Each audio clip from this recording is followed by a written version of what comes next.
Hello guys, അപ്പോൾ ഇന്നത്തെ അംഗം എന്താണെന്ന് നോക്കാം. എന്നും അംഗമാണല്ലോ.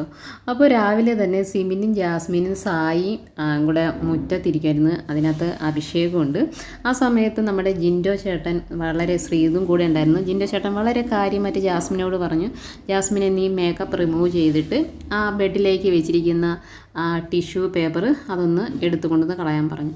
ആ സമയത്ത് നമ്മുടെ ജാസ്മിൻ തിരിച്ച് ഒരു കാഷ്വൽ രീതിയിൽ പറഞ്ഞു, ഇല്ല ചേട്ടാ, ഞാൻ അത് ജിൻഡോക്കൊക്കെ ഞാൻ മേക്കപ്പ് ചെയ്ത് തീർന്നിട്ടില്ല, തീർന്ന ശേഷം ഞാനൊരു പിന്നെ ടിഷ്യൂ പേപ്പർ എടുത്ത് കളയാമെന്ന് പറഞ്ഞു. പക്ഷേ ഇത് കേട്ട സ്പോട്ടിൽ തന്നെ ജിൻഡോ പറഞ്ഞു, ഇല്ല പറ്റത്തില്ല, അത് ഇപ്പോൾ തന്നെ അതെന്തായാലും എടുത്ത് കളഞ്ഞേ പറ്റുമെന്ന്. നമുക്കറിയാം ജാസ്മിൻ്റെ ഒരു പ്രകൃതം. കാരണം എന്തെങ്കിലും റിപ്പീറ്റ് ചെയ്ത് നമ്മൾ ജാസ്മിനോട് ഈ ബിഗ് ബോസിലെ മത്സരാർത്ഥികൾ പറയുവാണെങ്കിൽ ജാസ്മിന് അത് വല്ലാത്തൊരു പിടിവാശിയാണ്. അതുതന്നെയാണ് ജാസ്മിൻ്റെ ശരിക്കും പറഞ്ഞ ബാഡായിട്ടുള്ള ഏറ്റവും വലിയൊരു പോയിൻ്റ്. അപ്പം അത് കഴിഞ്ഞിട്ട് നമ്മുടെ സിബിനും അഭിഷേകമൊക്കെ ഇത് ഇങ്ങനെ നോക്കിയിരിക്കുന്നുണ്ട്. അപ്പോൾ ജിൻഡോയോട് പറഞ്ഞു, പോട്ടെ, അവളത് ചെയ്യുമെന്ന് പറഞ്ഞു. അപ്പോൾ ജാസ്മിൻ പറയുകയാണ്, ഈ ഒരു രീതിയിൽ എന്നോട് പറയൂ, ഒരു അല്പം താഴ്മയോടൊക്കെ ഞാൻ കേൾക്കാം. അപ്പോൾ ജിൻഡോ അവിടെ ആക്ട് ചെയ്യാണ്, മോളെ ജാസ്മിനെ ടിഷ്യൂ പേപ്പർ ഒന്ന് എടുത്തുകൊണ്ട് കളയുന്നു. അപ്പോഴേക്കും നമ്മുടെ ജാസ്മിൻ്റെ ഫേസ് കാണാൻ നല്ല രസമുണ്ട്. ഇങ്ങനെ പറഞ്ഞാൽ ഞാൻ ചെയ്യാം, അല്ലാതെ എന്നോട് ദേഷ്യപ്പെട്ടിട്ടുണ്ടെങ്കിൽ ഞാൻ ചെയ്യത്തില്ല എന്നുള്ളൊരു കാര്യം ജാസ്മിൻ അവിടെ പറയുകയാണ്. പിന്നെ നമുക്കറിയാം അതിൻ്റെ ഒരു വാലയെ പിടിച്ച് അവിടെ പ്രശ്നങ്ങൾ ശരിക്കും പറഞ്ഞാൽ അങ്ങോട്ട് തുടങ്ങുകയാണ്. ഇപ്പോൾ എനിക്ക് തോന്നുന്നു ഈ നമ്മുടെ ബിഗ് ബോസ് വീട്ടിൽ ഇവർക്ക് ഒരു കണ്ടൻറ്റ് ക്രിയേറ്റ് ചെയ്യാൻ വേണ്ടിയിട്ട് രണ്ട് വ്യക്തികളെ ബിഗ് ബോസ് വീട്ടിലുള്ളൂ. അത് നമ്മുടെ ഗബ്രിയും ജാസ്മിനുമാണ്. അതൊരു ലക്ക് തന്നെയാണ് ബാക്കിയുള്ള മത്സരാർത്ഥികൾക്ക്. പിന്നെ അത് കഴിഞ്ഞിട്ട് ഇവരെ ഈ ഒരു വഴക്ക് അത് മുറ്റത്തു നിന്ന് തുടങ്ങി നേരെ അകത്തേക്ക് കയറിയിട്ടും നമ്മുടെ ജിൻഡോ ജാസ്മിനെ വെറുതെ വിടാനുള്ള ഭാവമൊന്നുമില്ല. കാരണം വൃത്തിയുടെ മോഹൻലാലിൻ്റെന്ന് വഴക്ക് കേട്ട ഒരു കാരണം വരെ പറഞ്ഞ് നല്ല ഒച്ചപ്പാടായി.